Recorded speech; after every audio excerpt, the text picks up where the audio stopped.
Chapter 3. The prisoner, still demonstrating an extraordinary degree of obliviousness to what lay in store for him, appeared to welcome the opportunity to be heard by the directors of the machine.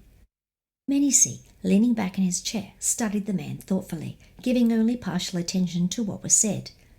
This was the standard opening stage of a tribunal interrogation, an underplayed exchange of questions and answers.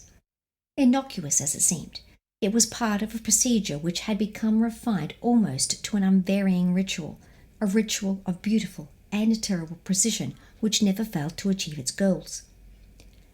Every man watching and listening in the machine's auditoriums across the world was familiar with the swift processes by which the normal human being was transformed into a babbling puppet, his every significant thought becoming available for the upper echelons to regard and evaluate. They would, of course, use torture. It was part of the interlocking mechanisms of interrogation, no more to be omitted than the preliminary conditioning by drug and hypnosis. Menisi was not unduly squeamish, but he felt some relief that it would not be the crude instruments ranked beside the prisoner which would be used. They were reserved, as a rule, for the offending members of the organization, providing a salutary warning for any others who might be tempted to act against the interests of the machine or fail culpably in their duties. This prisoner, as an individual, meant nothing to the machine. He was simply a source of valuable information. Therefore, only direct nerve stimulation would be employed, in the manipulation of which spokesman Dawn was a master.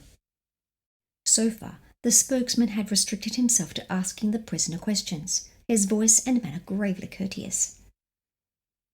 To Menisi's surprised interest, he had just inquired whether 2 men of the last Earth ship to visit Mars, who had disappeared there, might not have been captured by the Mars convicts operating secretly within the solar system. "Yes, sir," Rainbow replied readily. "They were. I'm happy to say that they're still alive and well." Menisi recalled the incident now. After the mass escape of the Mars convicts, the penal settlements had been closed down and the mining operations abandoned. To guard the desert planet against FTL raiders as Earth was guarded was technically infeasible. But twice each decade a patrol ship went there to look for signs that the Mars convicts had returned. The last of these patrols had been conducted 2 years before. The missing men were believed to have been inspecting a deserted settlement in a ground vehicle when they vanished, but no trace of them or the vehicle could be discovered.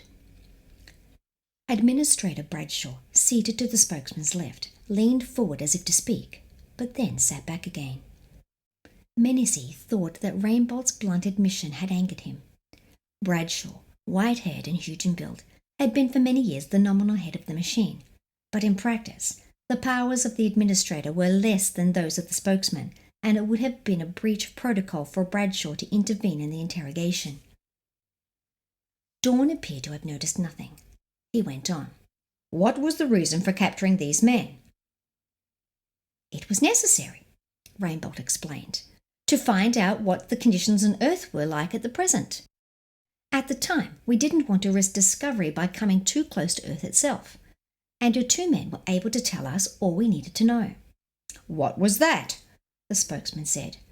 Rainbolt was silent a moment and then said, "You see, sir, most of the past 60 years have been spent in finding new worlds on which human beings can live without encountering too many difficulties. But then," Dawn interrupted quietly, "you found such worlds?" "Yes, sir, we did," Rainbolt said. "We're established in about equal numbers on planets of 3 star systems. Of course, I'm not allowed to give you any more precise information on that at present." "Quite understandable," the spokesman agreed dryly. Menisi was conscious of a stir of intense interest among the listening directors in the hall. This was news, indeed. Mingled with the interest was surprised amusement at the prisoner's artless assumption that he had any choice about what he would or would not tell.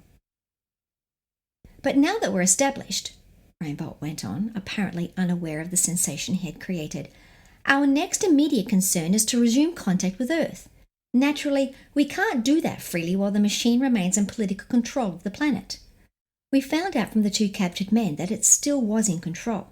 We'd hoped that after 60 years, government in such a form would have become obsolete here."